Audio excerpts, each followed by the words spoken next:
Sore hari itu, matahari condong ke barat, menumpahkan cahaya keemasan yang menembus sela genting rumah kecil milik Mira dan Arman. Rumah itu sederhana, berdinding tembok kusam dengan halaman sempit tempat Mira menanam cabai dan beberapa pot bunga. Tapi bagi Mira, rumah itu lebih dari cukup. Setiap jengkalnya adalah hasil kerja keras mereka berdua. Mira baru saja menyalakan kompor. Wajan berisi ayam goreng mendesis, aromanya menggoda siapapun yang lewat di depan rumah. Ia tersenyum kecil sambil menyiapkan sambal kesukaan suaminya. Hari itu ia sengaja memasak lebih banyak. Katanya, Arman akan pulang lebih awal. Namun, jam dinding menunjukkan pukul 8 malam. Arman belum juga datang. Ponsel di meja berdering hanya sesekali, bukan dari Arman, melainkan dari sahabatnya, Rina, yang menanyakan kabar. Setelah Mira menutup ponsel, ia menatap meja makan yang sudah tertata rapi, 2 piring, 2 gelas, dan 2 sendok yang disusun simetris. Tapi hanya 1 kursi yang terisi.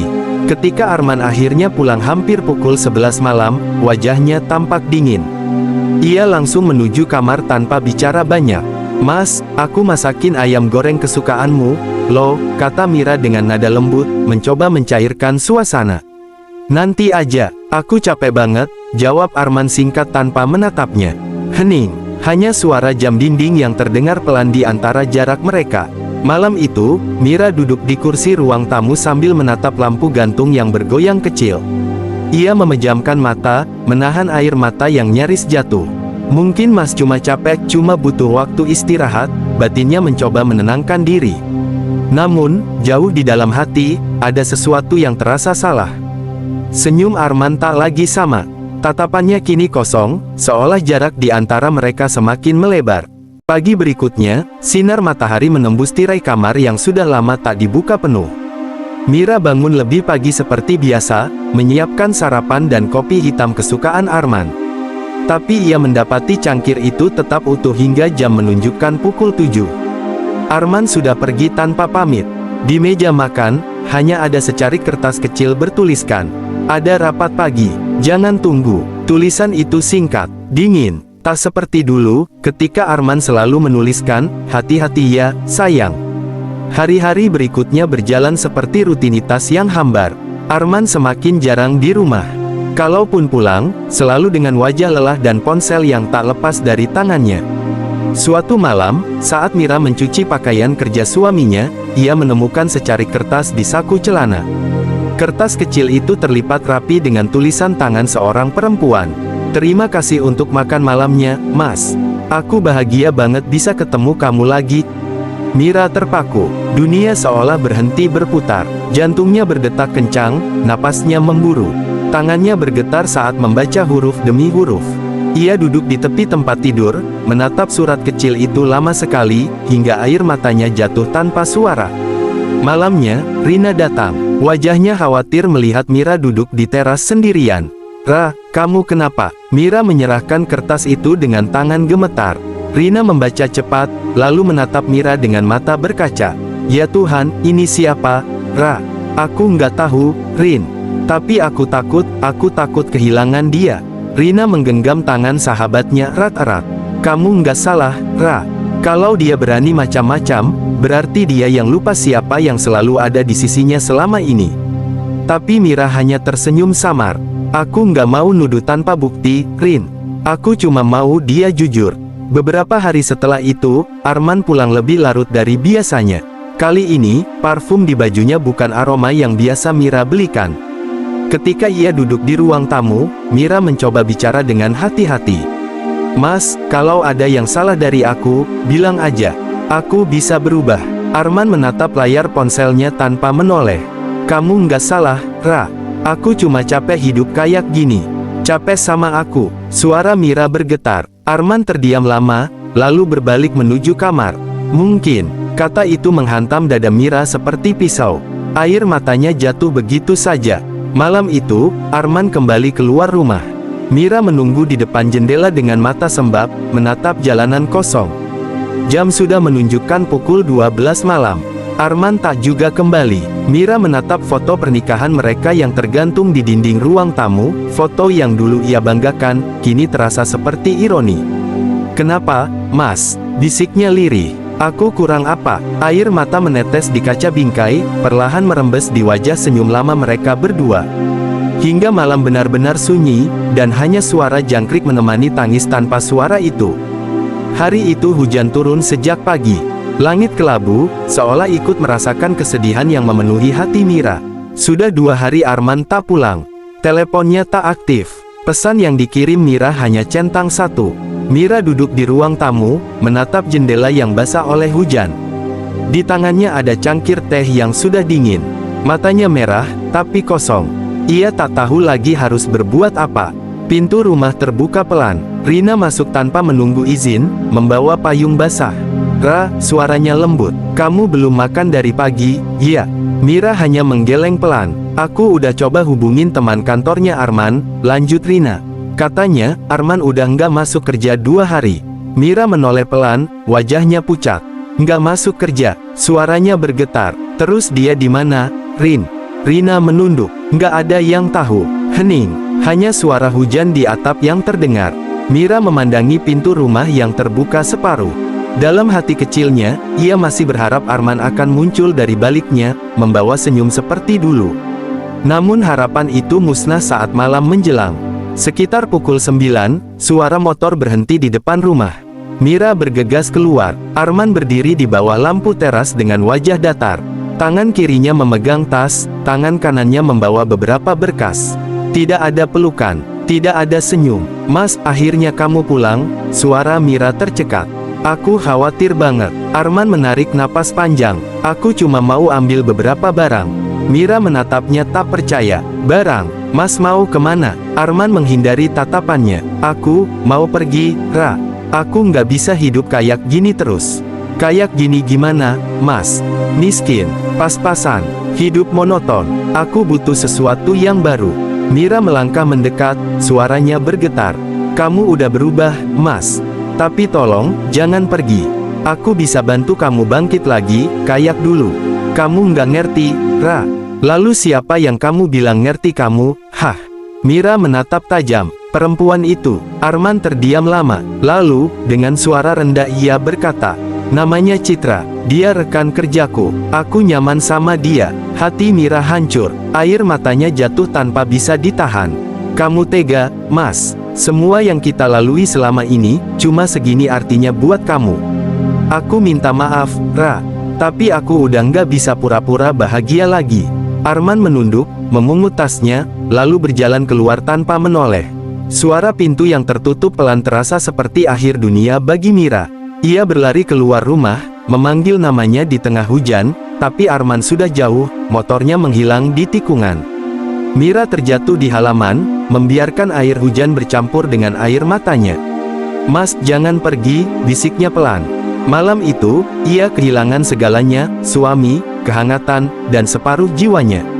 Rina datang beberapa jam kemudian dan menemukannya masih duduk di depan rumah, tubuhnya gemetar. Ia langsung memeluk Mira erat. Pagi itu, matahari menembus tirai kamar dengan lembut. Mira masih terbaring di tempat tidur, tapi matanya sudah terbuka. Wajahnya sembab, rambutnya berantakan.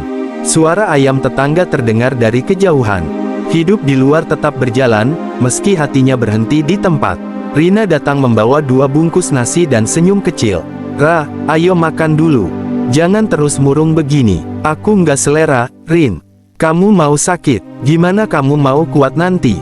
Rina duduk di sampingnya, membuka bungkusan nasi itu. Aroma sambal tercium. "Aku ingat, kamu paling suka sambal buatanmu sendiri. Dulu aja aku sering minta resepnya." Mira tersenyum tipis. "Udah lama aku nggak masak." "Nah, berarti waktunya mulai lagi." Mira memandangi dapurnya yang berantakan. Kompor berdebu, panci berisi air kering. Dengan langkah ragu, ia mulai membersihkan semuanya. Saat api menyala di kompor untuk pertama kali setelah seminggu, air matanya menetes. Bukan karena sedih, tapi karena ia merasa hidupnya mulai kembali bergerak. Beberapa hari kemudian, Rina datang membawa ide. "Ra, sambal buatan kamu tuh enak banget. Gimana kalau kamu jual online? Aku bantu promosikan." Mira tertawa kecil. "Jual sambal? Emangnya ada yang mau beli? Jangan remehkan rasa tanganmu sendiri. Kadang, hal kecil yang kita buat dengan tulus justru bisa besar." Mira mencoba. Ia membeli beberapa botol kaca bekas, menyiapkan bahan sederhana dari dapur. Ia membuat sambal dengan berbagai rasa, menamainya sambal Bu Irah, plesetan dari namanya sendiri, Mira. Hari pertama, hanya 3 botol terjual. Tapi seminggu kemudian, pesanan mulai berdatangan dari teman-teman Rina. Setiap kali ada pesanan masuk, Mira tersenyum kecil, senyum yang dulu sempat hilang. Di malam hari, setelah semua selesai, ia menatap toples-toples sambalnya sambil berkata pelan, "Mungkin ini caraku bertahan, Mas." Sementara di tempat lain, Arman duduk di restoran mewah bersama Citra. Wajahnya tampak tegang. Citra sibuk dengan ponselnya, tertawa-tawa membaca pesan dari seseorang. "Kamu lagi chat siapa?" tanya Arman dengan nada kesal. Citra menatap sekilas. "Temanku." "Kamu kenapa, Mas? Cemburu?" Arman menghela napas. "Bukan, aku cuma capek. Capek kerja, atau capek sama aku? Nggak usah mulai lagi, Cit." Citra tersenyum sinis, menatap Arman dari ujung mata. "Kalau kamu bosan, nggak usah maksain. Aku juga punya banyak pilihan, Mas." Kalimat itu menusuk telinga Arman. Ia menunduk, menyesap minumannya tanpa bicara lagi. Untuk pertama kalinya, ia merasakan getir yang tak bisa dijelaskan, rasa kehilangan yang baru ia sadari setelah semuanya terlambat. Sudah 2 bulan berlalu sejak kepergian Arman. Meski luka itu belum sepenuhnya sembuh, Mira perlahan belajar berdiri di atas kakinya sendiri. Setiap pagi, suara ulekan sambal di dapur menjadi musik baru dalam hidupnya. Aroma cabai goreng, bawang, dan minyak panas memenuhi udara rumah kecilnya di pinggiran kota Bogor itu. Ia menempelkan label sederhana bertuliskan, "Sambal Bu Irah, pedasnya bikin nagih." Usaha kecil itu kini mulai dikenal di sekitar kompleks. Pesanan datang lewat WhatsApp, dari ibu-ibu kantor, pedagang warung, hingga komunitas online yang Rina bantu promosikan. Namun, di balik senyum Mira yang mulai kembali, ada beban besar yang ia pikul seorang diri. Pagi itu, Mira baru saja menyelesaikan 30 botol sambal ketika ponselnya berdering. "Halo, Bu Mira, ini dari warung Bu Wati. Sambalnya enak, tapi kemarin ada 1 botol yang basi, Bu." "Oh, maaf banget ya, Bu Wati. Mungkin karena penyimpanan kurang rapat. Nanti saya ganti, ya, Bu." "Iya, Bu. Tapi saya saranin, kalau mau jual lebih banyak, kemasannya harus lebih bagus." Telepon ditutup. Mira menatap botol-botol di meja. Sebagian memang bekas botol selai yang ia cuci ulang. Kini ia sadar, kalau ingin berkembang, ia harus berani naik kelas. Tapi bagaimana? Tabungannya hampir habis. Uang sisa dari hasil jualan hanya cukup untuk bahan dan listrik. Sore itu, Rina datang membawa 2 gelas es teh dan senyum cerah. "Ra, sambal kamu udah mulai ramai, loh. Aku lihat ada yang review di grup Facebook. Tapi kamu harus siap kalau mulai banyak pesanan." "Aku malah bingung, Rin. Botolnya udah mau habis, uangku juga tipis." "Tenang, aku punya kenalan supplier kemasan di daerah Sukaraja. Mereka jual murah kalau beli banyak. Aku bisa bantu nego." Mira menatap sahabatnya penuh haru. "Rin, kalau nggak ada kamu, aku mungkin udah nyerah dari dulu." "Jangan ngomong gitu, Ra. Aku bantu bukan karena kasihan. Aku tahu kamu mampu. Kamu cuma perlu sedikit dorongan." Rina mengantar Mira ke tempat supplier itu keesokan harinya. Dengan uang seadanya, Mira memesan 200 botol plastik kecil. Di perjalanan pulang, meski mobil Rina panas dan macet, Mira merasa bahagia, ada semangat baru yang tumbuh di dalam dirinya. Namun, kebahagiaan itu tak berlangsung lama. Malam itu, saat Mira sedang mengaduk sambal di dapur, ponselnya berbunyi. Nomor tak dikenal. "Halo, ini Bu Mira." "Iya, benar. Ini siapa ya?" "Saya Citra, pacarnya Arman." Mira terdiam. Tangan yang memegang sendok gemetar. "Ada apa, Mbak?" Suaranya nyaris berbisik. "Saya cuma mau bilang, tolong jangan hubungi Arman lagi. Dia udah bahagia sama saya." "Saya nggak pernah hubungi dia," jawab Mira pelan tapi tegas. "Bagus kalau gitu. Soalnya Arman itu orang baik. Dia cuma salah pilih istri dulu." Mira menarik napas panjang. Air matanya menggenang, tapi kali ini bukan karena lemah, melainkan karena marah. "Mbak Citra," ucapnya dingin. "Kalau kamu pikir merebut suami orang itu suatu kebanggaan, semoga kamu siap juga menanggung akibatnya."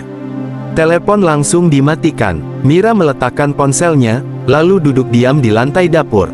Di luar, hujan turun deras, seperti 2 bulan lalu, saat Arman pergi. Tapi kali ini, Mira tidak menangis lama. Ia bangkit, menatap cermin kecil di dinding. Aku nggak mau jadi korban lagi, bisiknya pelan. Aku harus buktikan, aku bisa bahagia tanpa dia. Hari-hari berikutnya, Mira bekerja lebih keras. Ia mulai mencari resep sambal baru dengan cita rasa khas. Ia eksperimen dengan bahan lokal, sambal pit, sambal kecombrang, hingga sambal terasi limau. Rina membantu membuatkan akun media sosial untuk promosi. Ra, aku udah buat akun Instagram @sambalbuirah. Nih, udah mulai ada yang follow. Wah, beneran, aku nggak ngangka, Rin. Kamu harus siap, kalau viral, bisa kebanjiran pesanan. Beberapa minggu kemudian, sambal buatan Mira benar-benar viral setelah salah satu influencer kuliner lokal membuat video review. Pesanan datang ratusan botol setiap hari. Rumah kecilnya berubah jadi dapur produksi. Tetangga-tetangga mulai ikut membantu mengemas dan menempel label. Mira bahkan mulai mempekerjakan 2 ibu rumah tangga yang dulunya sering curhat kesulitan ekonomi. Bu Mira baik banget, ngasih kerjaan buat kita, kata salah satunya. Mira hanya tersenyum. Kita saling bantu, Bu. Rezeki itu nggak akan habis kalau dibagi. Sisi lain di tempat Arman. Sementara itu, kehidupan Arman tidak seindah yang ia bayangkan. Perusahaan tempatnya bekerja mengalami penurunan omset, dan Citra mulai menunjukkan wajah aslinya. Mas, aku mau tas baru. Model yang kayak di mall kemarin. Cit, sekarang aku lagi susah. Proyek belum cair. Ah, alasan. Dulu kamu bilang mau bahagiain aku. Sekarang kok pelit. Aku bukan pelit, Cit.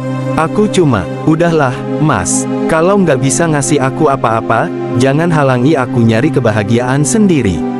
Citra beranjak pergi, meninggalkan Arman yang hanya bisa menatapnya dengan wajah muram. Untuk pertama kalinya, ia teringat wajah Mira, istrinya yang dulu selalu mengerti tanpa diminta. Apa aku salah? Ya, gumam Arman, menatap ponsel yang masih menyimpan foto Mira diam-diam. Di sisi lain kota, Mira duduk di teras rumahnya. Ia baru saja menutup laptop setelah menghitung pesanan hari ini. Angin malam berhembus lembut, membawa aroma sambal yang baru dimasak. Rina datang membawa 2 gelas teh hangat. Ra, kamu sadar nggak? Usahamu sekarang udah besar banget. Kamu udah kuat lagi. Mira tersenyum tipis. Aku belum besar, Rin. Tapi setidaknya aku udah nggak kecil seperti dulu. Dan kamu udah nggak butuh Arman lagi, kan? Mira menatap langit malam, lalu tersenyum tenang.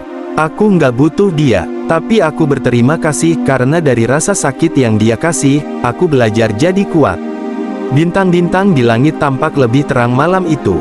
Tanpa sadar, perjalanan hidup Mira baru saja memasuki babak yang lebih besar, menuju klimaks dari nasib yang akan mengubah segalanya.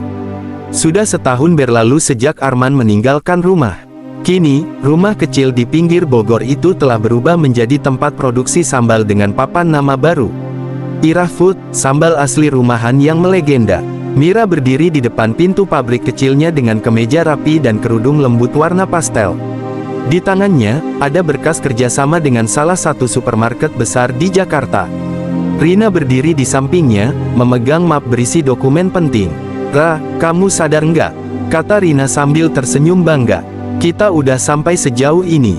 Dulu kamu mulai dari 3 botol, sekarang udah ribuan botol tiap minggu. Mira menghela napas, menatap bangunan kecil yang ramai pekerja. Aku masih nggak percaya, Rin. Semua ini lahir dari air mata dan rasa sakit. Tapi sekarang, air mata itu berubah jadi kekuatan.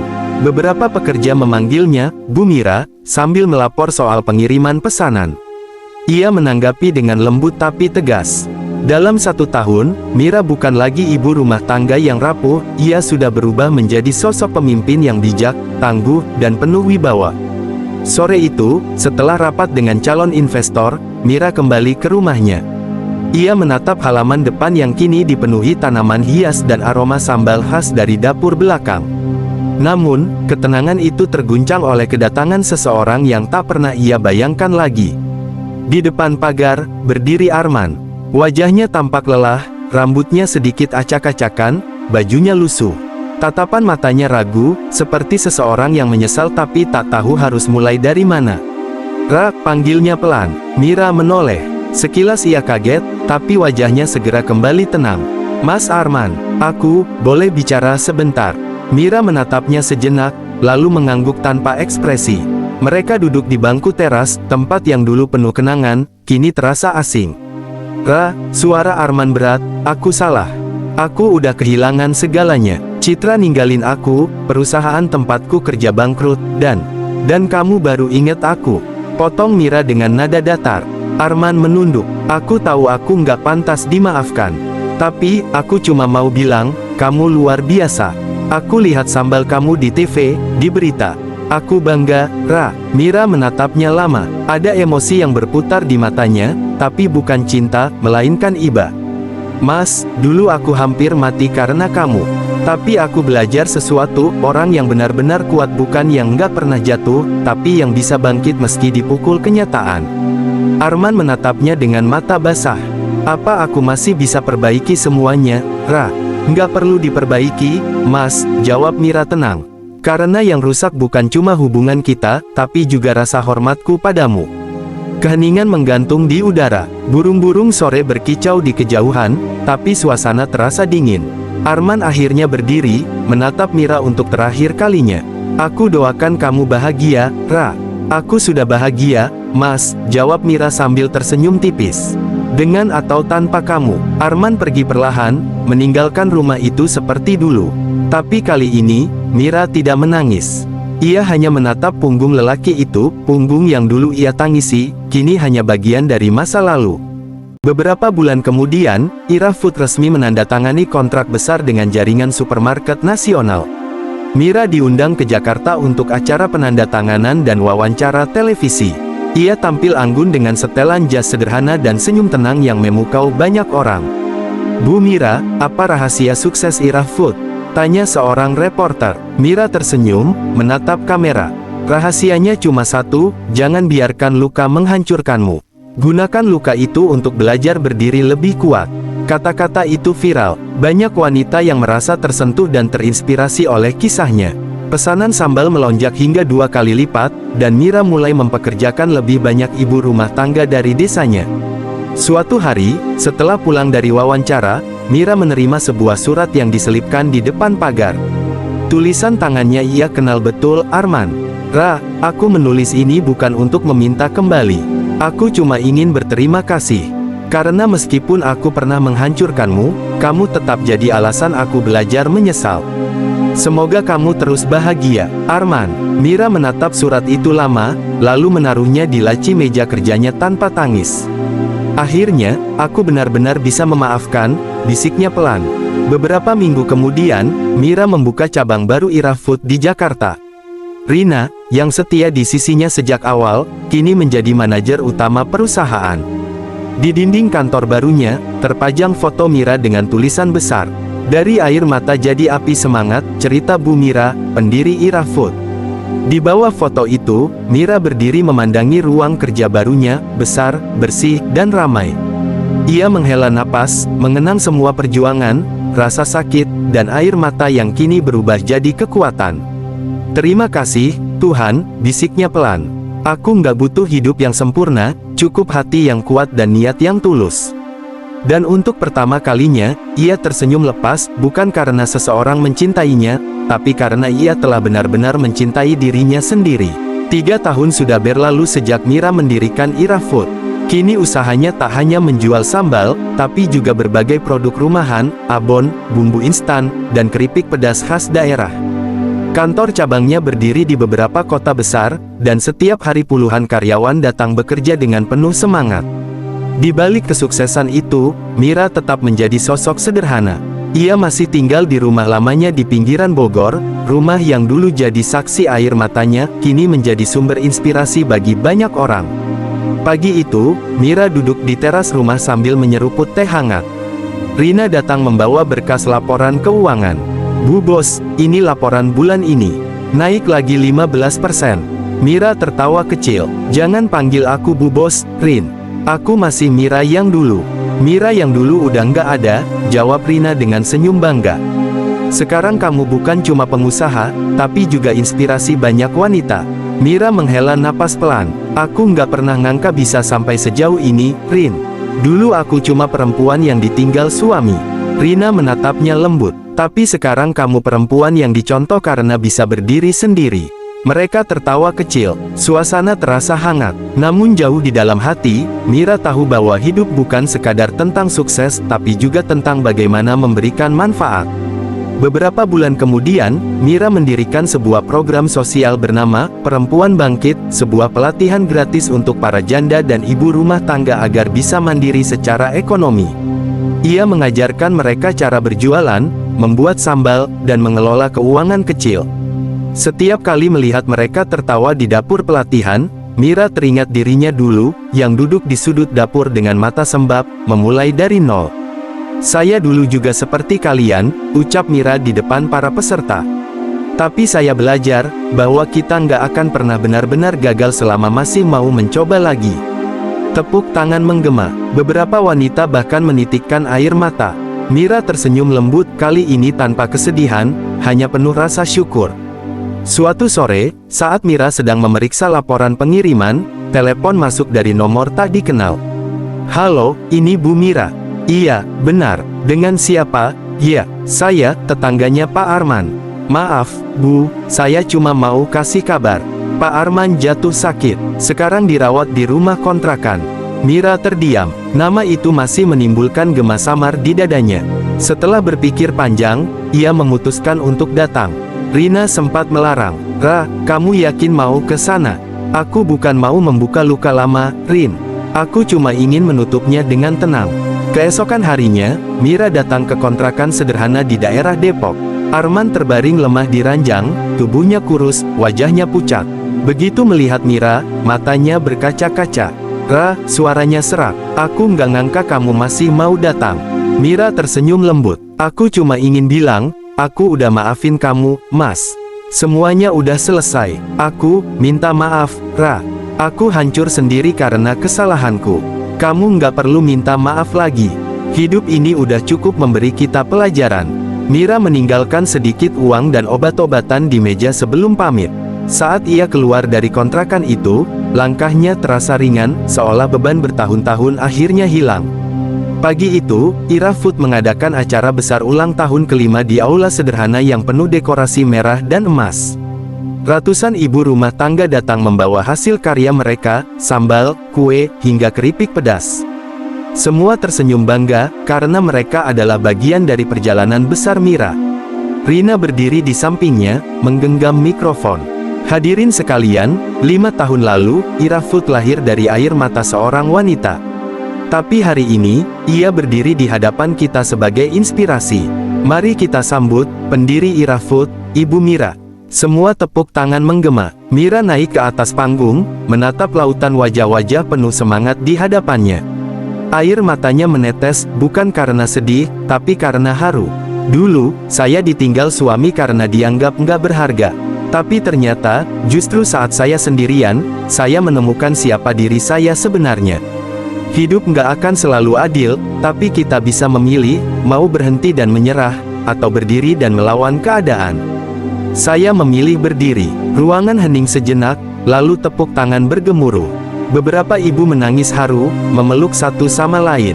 Malamnya, setelah acara selesai, Mira duduk sendirian di halaman belakang. Lampu taman berkelip lembut. Ia menatap langit malam yang penuh bintang, lalu menutup matanya sejenak. Bayangan masa lalu datang silih berganti, wajah Arman, tangisan malam, dapur kecil dengan ulekan sambal, dan langkah pertama yang penuh ragu. Semuanya kini terasa jauh, tapi tak pernah sia-sia. "Terima kasih, masa lalu," bisiknya. "Tanpamu, aku nggak akan sekuat ini." Rina datang membawa 2 cangkir teh, duduk di sampingnya. "Ra, kalau aku boleh jujur, aku bangga banget sama kamu." Mira tersenyum. "Aku juga berterima kasih sama kamu, Rin.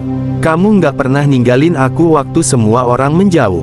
Itu karena aku tahu, suatu hari kamu akan jadi orang besar," jawab Rina sambil tertawa kecil. Mira ikut tertawa, lalu menatap jauh ke arah langit. "Aku nggak tahu apa yang akan terjadi besok. Tapi aku tahu satu hal, selama aku jujur dan terus berusaha, Tuhan akan selalu jagain langkahku." Angin malam berhembus pelan, membawa aroma sambal yang masih tersisa dari dapur belakang. Aroma itu bukan sekadar bumbu, tapi simbol perjuangan, ketulusan, dan cinta yang tak pernah padam. Mira bukan lagi istri tua yang ditinggalkan. Ia adalah wanita kuat yang menulis ulang kisah hidupnya sendiri. Ia tidak membalas dendam, ia tidak menyesal, ia hanya membuktikan bahwa kadang kepergian seseorang bukan akhir dari segalanya, melainkan awal dari bab yang lebih indah.